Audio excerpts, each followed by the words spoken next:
बिस्मिल्लाहिर्रहमानिर्रहीम। अस्सलाम वालेकुम एवरीवन। कैसे हैं आप सब? खुश हैं? अल्लाह पाक आपको खुश रखे, आबाद रखे, ऐसे हंसता मुस्कुराता रखे। My name is Rifat Jahan. Welcome back to my YouTube channel learning with Rifat Jahan. जैसा कि आपको पता है कि हमने चैप्टर नंबर 12 स्टार्ट किया हुआ है जिसका नाम है न्यूट्रिशन, और इस चैप्टर का जो हमने रिसेंटली अभी पोर्शन स्टार्ट किया है वो है डाइजेशन का। इससे पहले वाले टॉपिक में हमने बेसिकली डाइजेशन डिस्कस की थी ओमेबा में। आज के टॉपिक की बात करें तो आज हमने डाइजेशन डिस्कस करनी है हाइड्रा में। मैंने आपको कहा था कि हमने डाइजेशन वाले में बेसिकली डिफरेंट लिविंग ऑर्गेनिजम्स को डिस्कस करना है कि उनमें डाइजेशन का मेथड किन किन वे से हो रहा होता है, किन किन स्टेप से हो रहा होता है, उनको जो डाइजेशन है उसमें स्ट्रक्चर्स कौन कौन से अपना रोल परफॉर्म कर रहे होते हैं। सो आई होप आपको थोड़ा बहुत आइडिया हो गया होगा कि क्या होने जा रहा है। मूव ऑन करते हैं फर्दर, वहाँ से आज का टॉपिक स्टार्ट करते हैं। This is the main slide, यहाँ से हमारा आज का टॉपिक स्टार्ट होता है। हमने डिस्कस करना है जी हाइड्रा को। हाइड्रा क्या है? हाइड्रा एक लिविंग ऑर्गेनिज्म है। होता कैसे है, मैंने आपके साथ इनकी जो है ना वो कलरफुल एक पिक्चर शेयर कर दी सो दैट आपको आइडिया हो ना भाई कि हमने पढ़ना क्या है। अगर आपके माइंड में स्केच ही नहीं है तो आप बोर होते हैं कि भाई हम किसके बारे में पढ़ें। सो हम जो है वो आज इस लिविंग ऑर्गेनिज्म को डिटेल से डिस्कस करेंगे जिसका नाम है हाइड्रा। सबसे पहले हम इनका हैबिटेट डिस्कस करेंगे, इनकी लोकेशन डिस्कस करेंगे, फिर हम इनका स्ट्रक्चर देखेंगे, फिर हम देखेंगे कि कौन सा स्ट्रक्चर जो है वो इनका डाइजेशन में अपना रोल परफॉर्म कर रहा होता है, और फिर हम लास्ट पे देखेंगे कि डाइजेशन का मेथड हो कैसे रहा होता है, किन किन मेथड से जो है वो डाइजेशन परफॉर्म कर रहे होते हैं हाइड्रा। समझ आ गया आइडिया? माइंड में काफ़ी सारे हिंट्स आ गए आपको कि हमने क्या हाइड्रा रिलेटेड डिटेल डिस्कस करनी है। हेडिंग्स चल रही है माइंड में, अब हमने वही एक एक हेडिंग उठा के इनकी डिटेल डिस्कस करनी है। ठीक हो गया? चलें जी, हाइड्रा की तरफ आते हैं। हाइड्रा को आप लोग देख लें, ऐसा आपको लग रहा होगा कि एक वास पड़ा हुआ है, एक बहुत खूबसूरत गुलदान पड़ा हुआ है। इनका जो स्ट्रक्चर है ना ये बेसिकली गुलदान की तरह का होता है, इसी तरह की शेप आपने देखा होगा, और यहाँ से ऐसे लग रहा है कि जैसे फूल रखे हुए हैं ना, तो इनका स्ट्रक्चर जो है वो कहते हैं वास लाइक है। ठीक है, अच्छा जी, अगर हम इनके हैबिटेट की बात करें तो जो हाइड्रा है ना ये इक्वेटिक होते हैं। इक्वेटिक का मतलब है ये पानी में रहने वाले लिविंग ऑर्गेनिजम्स होते हैं। ठीक है, हाइड्रा जो है वो पानी में रहते हैं। उसके बाद हम कहते हैं कि जो हाइड्रा है इनका एक खसूसियत ये है, इनका एक करेक्टर ये है कि they are diploblastic. Diploblastic, diplo mean two, blastic mean layers. अगर हम हाइड्रा के स्ट्रक्चर की बात करें तो इनमें 2 लेयर्स होती हैं। ठीक है, यही वजह है कि हम हाइड्रा को डिप्लोब्लास्टिक कहते हैं। जो पहली लेयर होती है उसको हम एपिडर्मिस बोलते हैं। ठीक है, एपिडर्मिस, ये एपिडर्मिस सबसे आउटर लेयर जो है हाइड्रा की उसको हम एपिडर्मिस बोलते हैं। एपिडर्मिस के साथ साथ हम इसको एक्टोडर्म भी बोलते हैं, मतलब एपिडर्मिस भी कह सकते हैं और एक्टोडर्म भी कह सकते हैं, ये बाहर वाली लेयर। उसके बाद इनके सेंटर में ना, मतलब 2 लेयर के दरमियान में एक मीजोग्लिया होता है।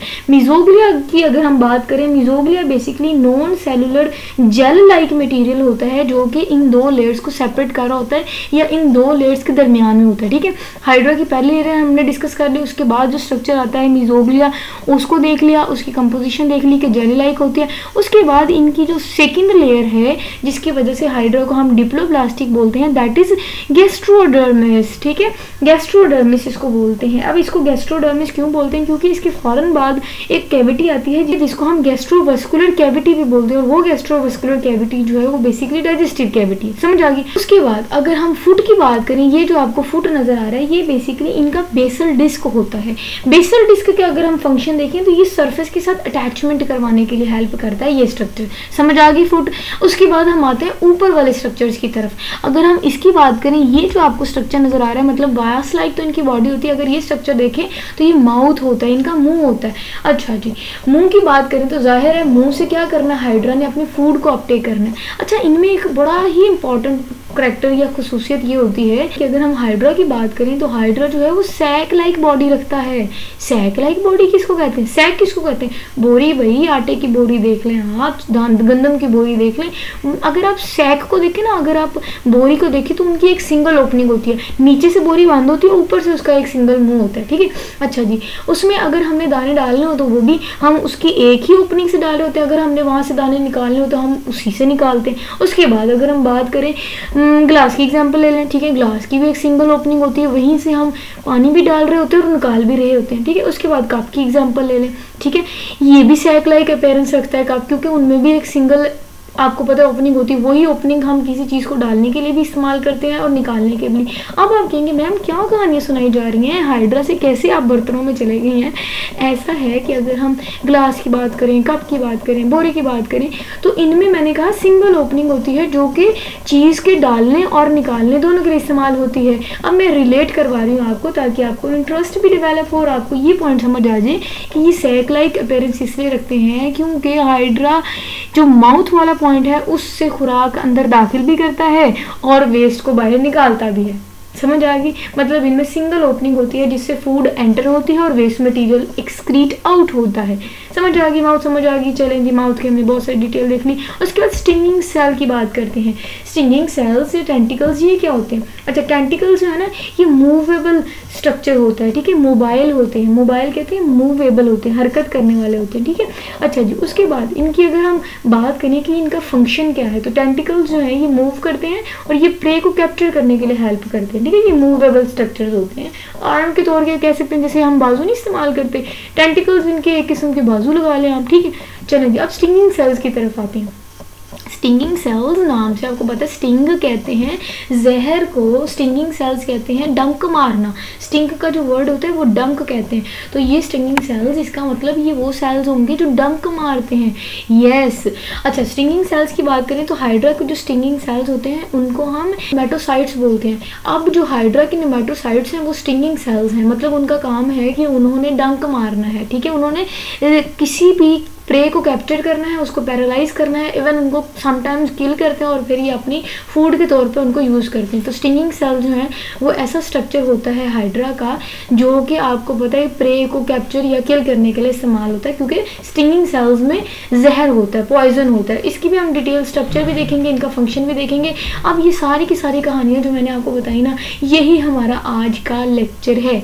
आप कहेंगे मैम ये तो हमें बहुत अच्छी समझ आ गई, हमें तो पहले इंट्रोडक्शन वाले पॉइंट में स्लाइड में समझ आ गई कि क्या पॉइंट्स हैं सारे जो हमने आज पढ़ने, है ना।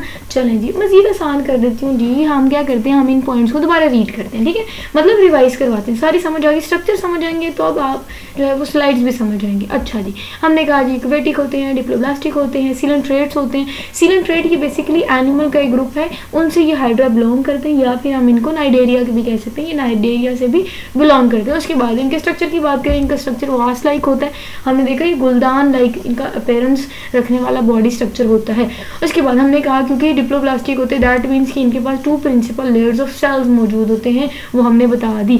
उसके बाद हमने कहा कि जी इनकी बॉडी लेयर्स के अंदर एक कैविटी होती है, होलो कैविटी, जिनको हम गैस्ट्रोवस्कुलर कैविटी बोलते हैं।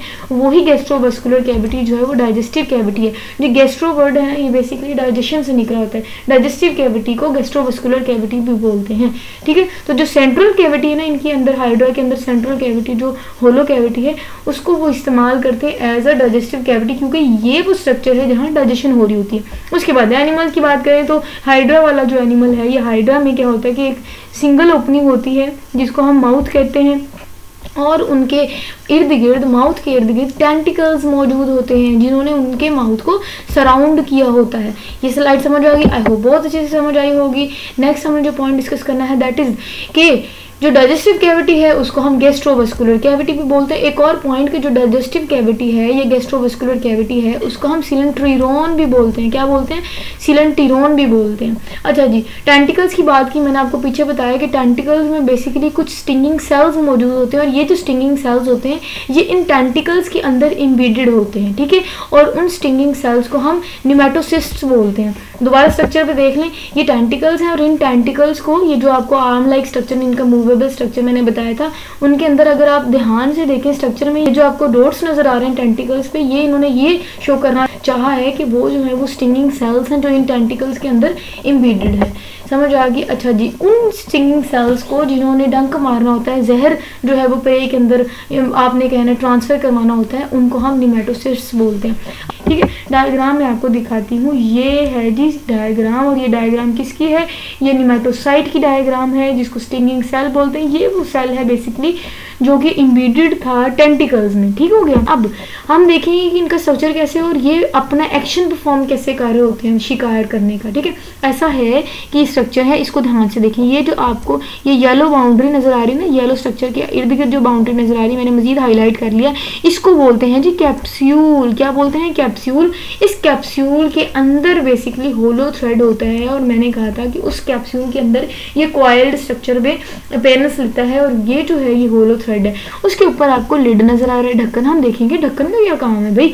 यहाँ एक मामूली सा आपको थ्रेड लाइक स्ट्रक्चर नजर आ रहा है, इसको हम कहते हैं ट्रिगर। ये वो स्ट्रक्चर है जहाँ से बेसिकली शिकार स्टार्ट होता है, शुरू होता है। ट्रिगर कहते हैं ऐसा स्ट्रक्चर जिसने कोई काम शुरू करना होता है। ठीक है, स्ट्रक्चर समझ आ गया। चलें जी, इंजेक्शन वाला प्रोसेस मतलब कि आप कह सकते हैं आसान जुबान में हाइड्रा का खाना। भाई हाइड्रा जो है वो खुराक को कैसे इंगल्फ करता है। सो जब हम इंजेस्टिंग वाला प्रोसेस या फिर इंगल्फिंग ऑफ फूड पढ़ेंगे तो आप ऑटोमेटिकली समझ जाएंगे कि हाइड्रा जो है वो शिकार कैसे कर रहा होता है।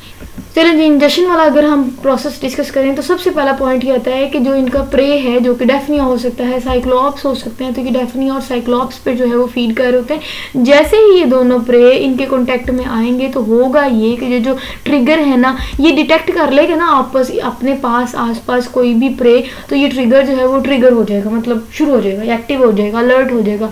और जैसे ही ये ट्रिगर अलर्ट हुआ, मतलब कि यहाँ आया कोई भी प्रे, ठीक है, ये जो है ये डेफनिया, जैसे डेफनिया आके इनके इस ट्रिगर के साथ कांटेक्ट में आया, ट्रिगर ने जैसे ही डिटेक्ट किया कि आसपास कोई प्रे है, तो होता ये है कि ये जो लिड है, ये जो ढक्कन है स्टिंगिंग सेल के ऊपर या नेमेटोसिस्ट के ऊपर, ये हट जाएगा।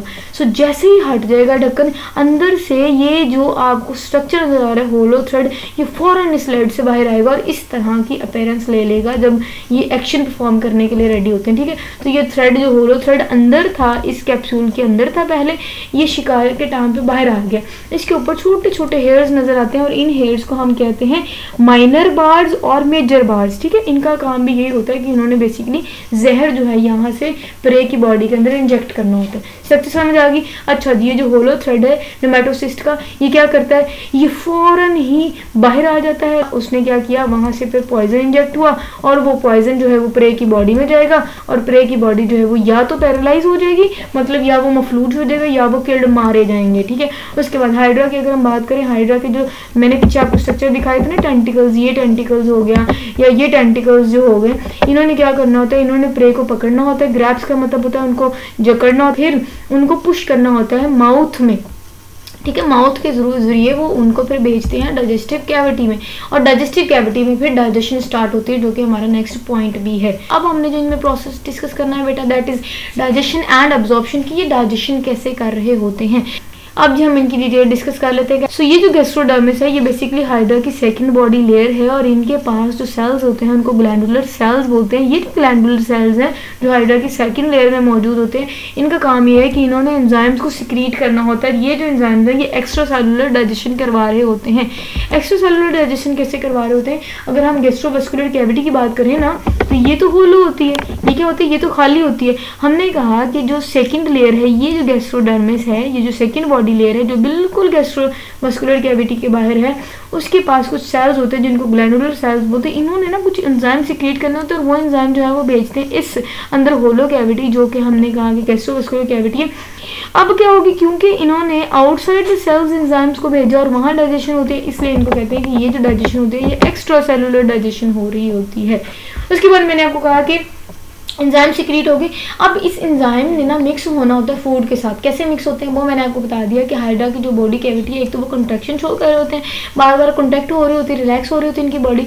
उसके साथ साथ इनके जो गैस्ट्रोवास्कुलर कैविटी के अंदर या इर्द गिर्द जो मौजूद सेल्स होते हैं, जिनको हम गैस्ट्रोडर्मल फ्लैजिलेट सेल्स बोलते हैं, वो क्या कर रहे होते हैं, वो कंट्रैक्शन शो कर रहे होते हैं। इनके अंदर जो अंदर सीलिया लाइक हल्के से फ्लैजिलेट्स मौजूद होते हैं, स्ट्रक्चर मौजूद होते हैं थ्रेड लाइक, वो भी क्या कर रहे होते हैं, मूवमेंट शो कर रहे होते हैं, जिनकी वजह से होता यह है कि इनकी गैस्ट्रोमस्कुलर कैविटी में एंजाइम तो आ ही गए थे, वो एंजाइम जो है वो फूड के साथ मिक्स होते हैं। जैसे मिक्स होते हैं ये जो एंजाइम्स हैं इनका काम यही है कि वो फूड की ब्रेकडाउन स्टार्ट कर देते हैं और ब्रेकडाउन के बाद वो कन्वर्ट कर देते हैं इनको इनटू फाइन पार्टिकल्स या छोटे छोटे टीनी पार्टिकल्स। अब ये जो टीनी पार्टिकल्स हैं ये फिर एब्जॉर्प्शन के प्रोसेस की तरफ जा रहे हैं। एब्जॉर्प्शन कहते हैं इंगल्फिंग या फिर खुराक का मिक्स होना ब्लड के साथ, या खुराक का जो है वो जज़ब होना। ठीक है, अच्छा जी, टीनी पार्टिकल जो कि डाइजेशन के बाद हमें मिले थे वो इनगल्फ किए जाते हैं by the process of phagocytic action. Phagocytic action कहते हैं कि सॉलिड फूड का इनगल्फ कर लेना। ठीक है, engulfing of solid food is known as phagocytic action या फैगोसाइटोसिस। ठीक है, जो हाइड्रा की सेकेंड लेयर जिसको हम गैस्ट्रोडर्म बोलते हैं, यहाँ से हमने कहा था कि एंजाइम सिक्रीट हुए, डाइजेशन हुई, यहाँ से एंजाइम सिक्रीट हुए जिन्होंने डाइजेशन स्टार्ट किया और जैसे ही डाइजेशन हो जाएगी फिर जितने भी टिनी पार्टिकल्स हैं जो यूजफुल है वो फिर इसी जो गैस्ट्रोडर्म है उसी के पास जो सेल्स मौजूद होते हैं जिनको हमने बोला कि जी वो सेल्स हैं गैस्ट्रोडर्मल सेल्स, उनमें फिर क्या हो जाते हैं इंट्रासेलुलर डाइजेशन के प्रोसेस के थ्रू ये फिर उनमें फैगोसाइटोसिस के प्रोसेस से या फैगोसाइटिक एक्शन से वो क्या कर देते हैं, वो उनको इनगल्फ कर लेते हैं। ठीक है, उस फूड को। उसके बाद इनगल्फिंग भी होगी, मतलब एब्जॉर्प्शन भी होगी, डाइजेशन भी पढ़ लिया। अब हमारा लास्ट प्रोसेस है जी इंजेक्शन वाला। इसमें होता ये है कि जैसे ही इनगल्फिंग होगी उसमें क्या होगा कि अब मैंने आपको कहा था कि इनमें जो चीज़ें यूजफुल होती हैं वो इस समय जज़ब हो जाती हैं, जो चीज़ें यूजफुल नहीं होती वो क्या करती है, वो यहीं से इनके माउथ की ओपनिंग से ही बाहर आ जाती है। ठीक है, हमने भी यहाँ यही डिस्कस करना है कि जितनी भी अनडाइजेस्टेड फूड है ना जो हमें नहीं चाहिए होती, वो अनडाइजेस्टेड फूड ये क्या कर रहे होते हैं, बेसिकली उनको एक्सपेल आउट कर देते हैं, बॉडी से बाहर भेज देते हैं। या फिर अगर हम स्पेसिफिकली कहें तो ये जो गैस्ट्रोवास्कुलर कैविटी के अंदर होने वाली डाइजेशन के बाद जो अनडाइजेस्टेड पार्टिकल्स थे, फूड पार्टिकल्स, उनको फिर गैस्ट्रोवास्कुलर कैविटी से एक्सपेल आउट बाहर भेज दिया जाता है। और ये जो बाहर भेजते हैं ये फिर उस माउथ से ही भेजते हैं। यही वजह है कि हम कहते हैं कि सिंगल ओपनिंग थी, एक ही ओपनिंग से खुराक दाखिल भी हुई और खुराक वहाँ से बाहर भी गई, तो ये वजह है कि हम इनको सैक लाइक बॉडी बोलते हैं। ये सैक लाइक अपीयरेंस रखने वाला स्ट्रक्चर होता है। ठीक है, हमने कहा कि इनके पास कॉमन ओपनिंग होती है फॉर द इंजेक्शन प्रोसेस और फॉर द इजेक्शन प्रोसेस। ठीक है, चलिए जी, this is all for today. यही था हमारा आज का लेक्चर जिसमें हमने हाइड्रा को डिटेल से डिस्कस किया। सो आई होप आपको बहुत अच्छे से समझ आई होगी। मगर अगर आपने इस रिलेटेड कोई क्वेश्चन पूछना हो तो बिला जो कमेंट सेक्शन में पूछिएगा। सो इंशाल्लाह नेक्स्ट वन में टॉपिक डिस्कस करना है, that is digestion in plain area. So वो भी बहुत इंटरेस्टिंग टॉपिक होने वाला है। So you all just have to stay connected and अल्लाह हाफिज।